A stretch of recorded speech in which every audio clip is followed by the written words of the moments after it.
the computer. Hello.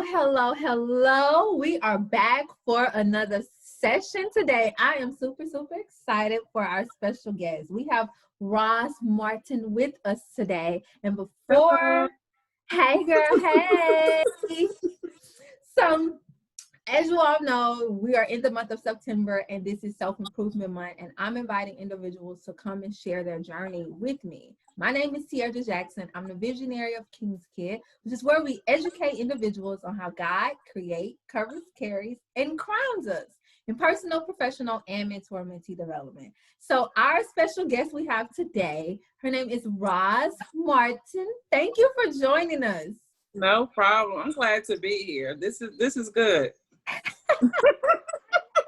So I'm gonna read your bio, but then after I read this bio, we're gonna get into the jewel dropping and all the great advice that you have for individuals to help us continue to live a crown life. So Roz Martin, visionary and founder of Queens on the Move empowerment coach, wife, mother, advocate for autism awareness, and inspiring author.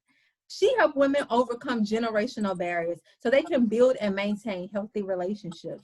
Her mission is to help women reverse the curse by acknowledging the problem, accepting that change is necessary, and affirming that you no longer have to be bound by anything holding you back from your purpose.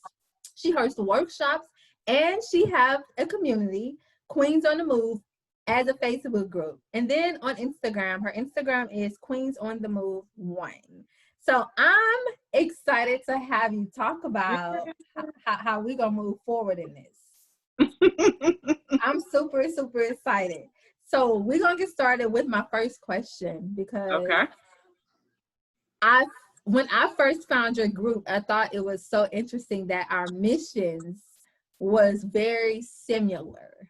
And I wanted to know, what does living a crown life means to you? A crown life is parallel, like you said, to Queens on the Move because when I started Queens on the Move back in 2015, I was a single mother at the time. So I knew that by me being a single mother, I was repeating a pattern that my mom had started with her being a single mother. And I didn't want to live like that. So I knew I had to remove any barriers, get past it so I can have a better life for me and my son at the time. So it's pretty much doing what you need to do, taking a responsibility, taking accountability.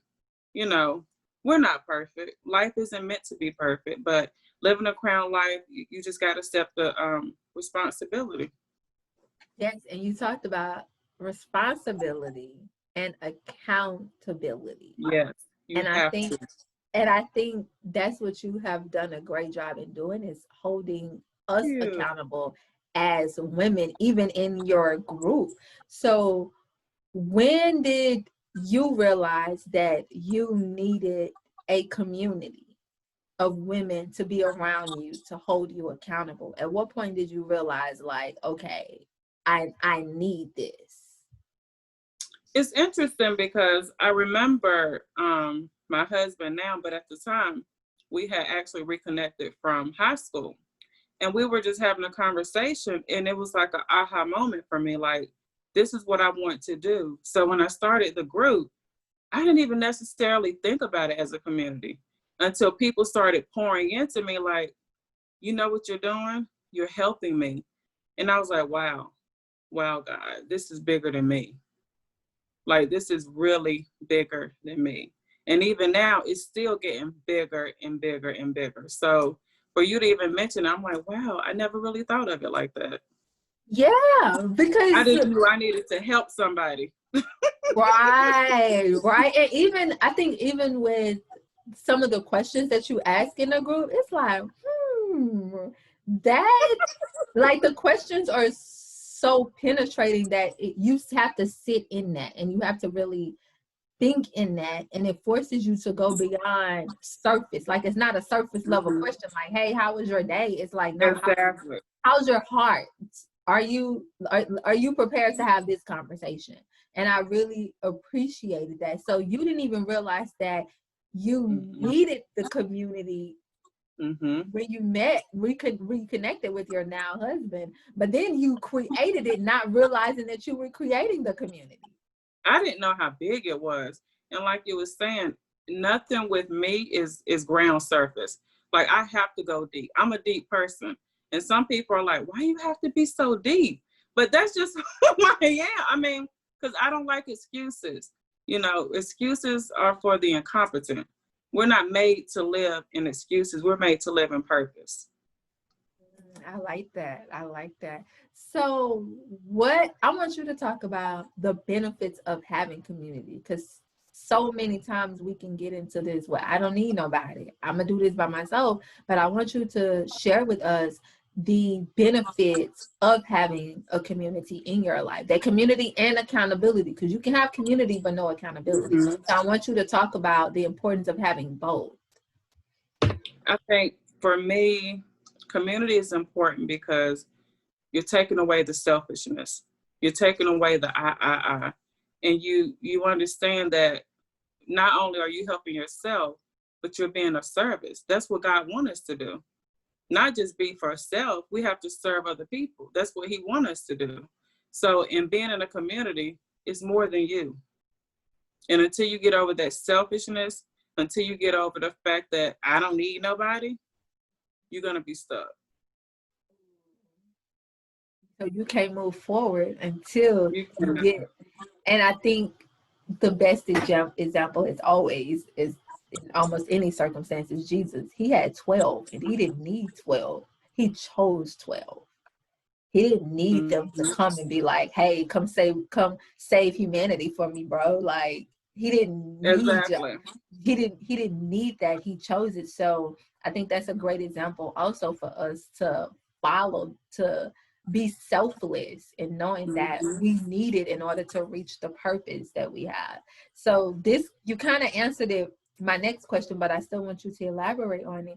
What happens when you don't have that community or accountability? Like, what are those ramifications that someone can experience because they want to do it by themselves? Being alone. You know, I'm a person of law of attraction. If you're putting that bad soil, the seeds out there, that's what you're going to get back. And you can't always point the finger. You can't always say, you. That's all you're going to do. But you have to take accountability and say, well, what can I do to be better? What can I do to serve? Did so-and-so really do that to me, or did I do that to me? And why are you blocking out people from trying to help you? Why are you blocking yourself from helping other people? So you end up being alone, making excuses, and you have a negative mindset, because eventually what goes up is going to come back down. So have you ever been in a position to where you try to be alone in that without having community? I did. And it actually started when I started Queens on the Move. And it's something that I had to work through. It was the fact that I related my experience of being a fatherless daughter. My father left me. So I was living my life as if everybody was going to leave me. So I would keep everybody away from me to stop myself from being hurt. But in reality, I was only holding myself up from leveling up. And we don't realize how those things we see in the physical can affect the things that we experience in the spiritual, how that could stop certain blessings. It could stop certain people from coming. It could stop you from leveling up to be your quote unquote best self. We don't always correlate those, and we're praying and wonder why it's not working. And it's just like, well, you need to fix this first. Our childhood shows up in our adulthood. We don't realize it. Our childhood will show up. And until you, like I said, you acknowledge it, you accept it and affirm, you're gonna stay stuck. So what does acknowledging look like? Acknowledging is, okay, I acknowledge that I was hurt. I acknowledge that I am hurt. I acknowledge that what happened to me happened. Accepting is saying, okay, I acknowledge it, now I accept it. I'm a fatherless daughter. I was a single mother. I came up, lived in poverty. I was abused. That's accepting it. I can speak on it now. I'm not holding it back. But then after I accept it, I then affirm it and saying, although I was a fatherless daughter, I didn't let my son become a fatherless son. Because I was abused, I'm going to love myself more. I affirm that I love me, regardless of what happened. Acknowledge, accept, and affirm. Okay. You have to. And that's transferable no matter the situation. Like, It is. it's across all situations, all relationships, no matter what. Like, acknowledge, accept, and affirm. And I like that. I really, really love that. And it also shows up in getting more transparent. My past showed up even in the beginning of my marriage, because I realized that my mother was a single mother of 4. So her mindset was, I'm a go-getter. I'm going to do what I have to do. And I grew up with her not really respecting men. I didn't know what respecting a man looked like except from my grandmother. So in my marriage, I didn't know what respecting my husband looked like. But I had to acknowledge it, that that's how I was treating him. I had to accept that, okay, I'm picking up those traits. And then I affirmed that that's not who I am. That's not who I affirm to be. And you could do, yeah, because you affirm, like, this is not me. Right. And this is This not is who not I right. want to be. And course correct that. But even in order to do that, you have to be in tune with yourself and have that community and accountability to keep you on that track of knowing, like, okay, this is not the right way to go, but this is. So when did you realize that, we could stay with the example of, you and your marriage, when did you all get accountability to help you navigate throughout that acknowledge, accept, affirm, as we talk about respecting your husbands and things of that nature? I'm going to honestly say it was hard for me to accept the truth. The truth that I was picking up those traits, the truth that I was being who I really, I just couldn't accept me being like that. That's just not who I am. And seeing how it affected my marriage, I was like, oh no, the devil not going to take me like this. Right. So did you all get accountability and community to help you all with that? You know how we did that? By agreeing to agree and agreeing to disagree. Okay. I like that. I love that. So when did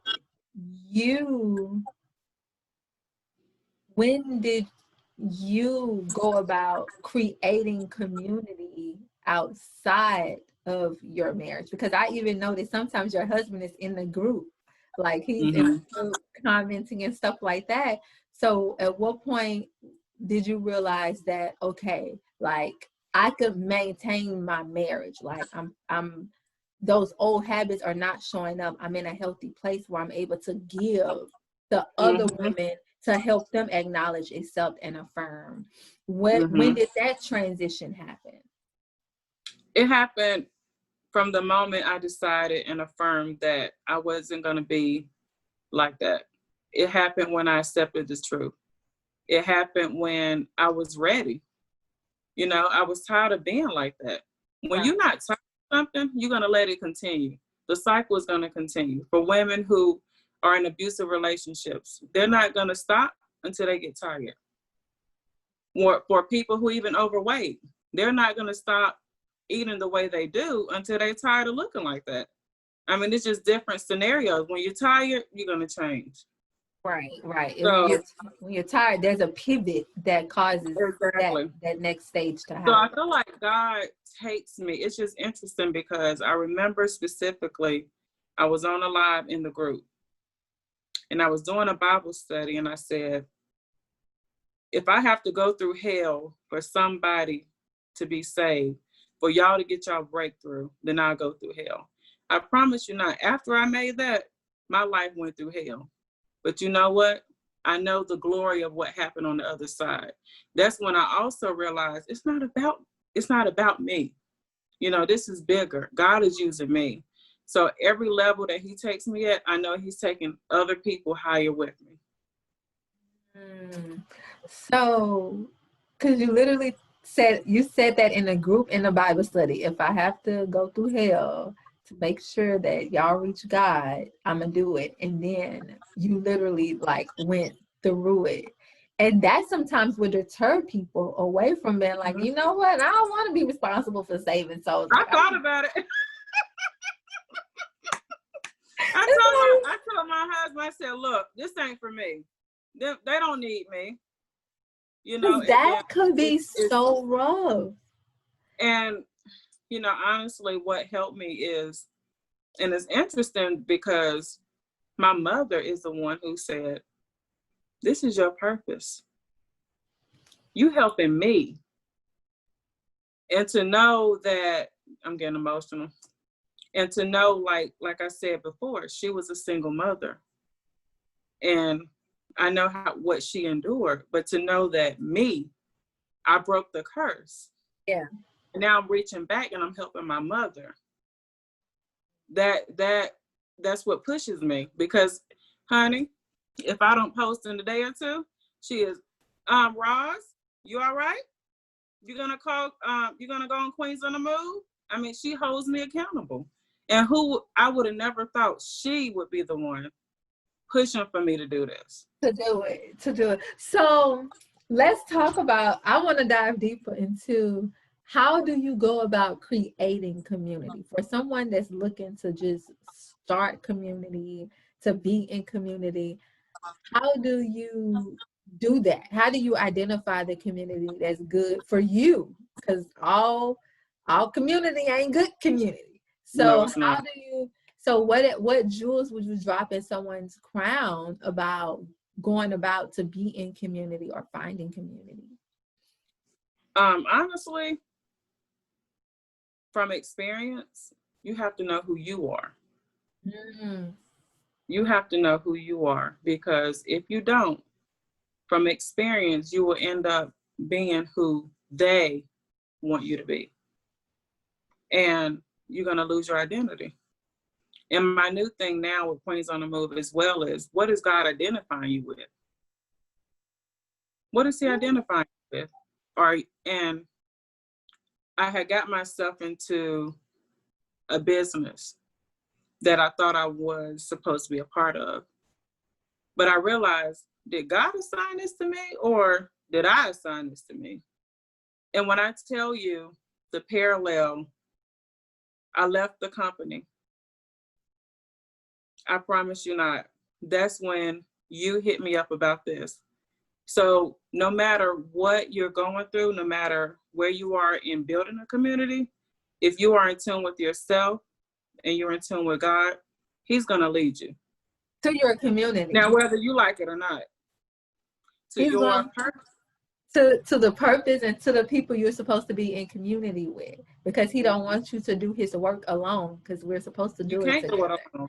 Right. No, you cannot do this alone. This takes a group work. Like it's group projects in school. This is a group project. It you just so happen to be the vessel, but it's a group project like they have in school.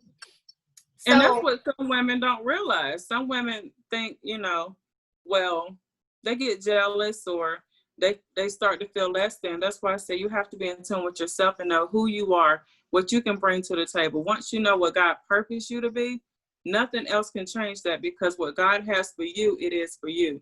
So when whenever you build your community or even join a community, you already know who you are. You know who you are.